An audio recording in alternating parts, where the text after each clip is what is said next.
اب سمجھ آ رہی ہے کہ قیامت کے دن ایک پرہیزگار سچا عاشق رسول نوجوان اللہ عز و جل کے عرش کے سائے میں کیوں ہوگا۔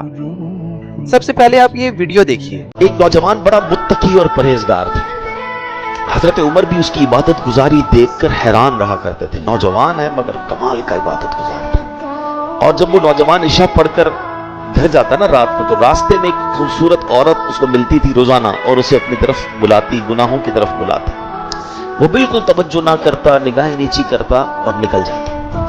ایک دن جب وہ گزر رہا تھا تو عورت نے اس کو اپنی طرف بلایا۔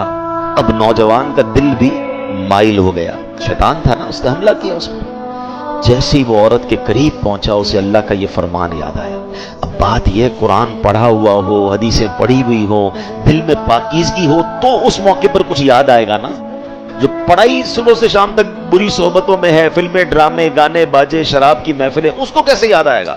یہ نوجوان نیک تھا، چلا گیا گناہ کی طرف۔ کیا یاد آیا کہ اللہ قرآن میں فرماتا ہے بے شک پرہیزگاروں کو جب شیطان کی طرف سے کوئی خیال آتا ہے تو وہ فوراً حکم خدا یاد کرتے ہیں، پھر اسی وقت ان کی آنکھیں کھل جاتی ہیں۔ شیطان حملہ کر بھی دینا نیک پر، اگر واقعی پرہیزگار ہے تو اللہ کا حکم یاد آ جائے گا اسے اور وہ بچ جائے گا۔ اب اس بندے کو جب یہ یاد آیا کہ میں کیا کرنے لگا تھا، میں تو چل پڑا تھا گناہ کی طرف، اس پر ایسا اللہ پاک کا خوف غالب ہوا کہ وہ بے ہوش ہو گیا، زمین پر گر گیا۔ اتنا خوف۔ جب بہت دیر تک گھر نہیں پہنچا تو اس کا بوڑھا والد تلاش کرنے کے لیے نکلا تو دیکھا کہ نوجوان تو کہیں بے ہوش پڑا ہے۔ اسے اٹھایا، اس کو ہوش آیا۔ نوجوان سے پوچھا کیا معاملہ ہوا، تو کیسے بے ہوش ہو گئے؟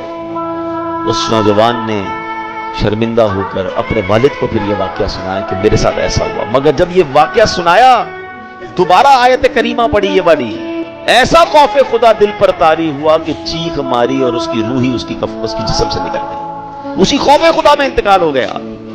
حضرت عمر کو سارا واقعہ پتا چلا۔ آپ اس کی قبر پر گئے اور قبر پر جا کر یہ آیت پڑھی وَلِمَنْ خَافَ مَقَامَ رَبِّهِ جَنَّتَانِ، اور جو اپنے رب کے حضور کھڑے ہونے سے ڈرے تو اس کے لیے 2 جنتیں ہیں۔ پتہ ہے کیا ہوا؟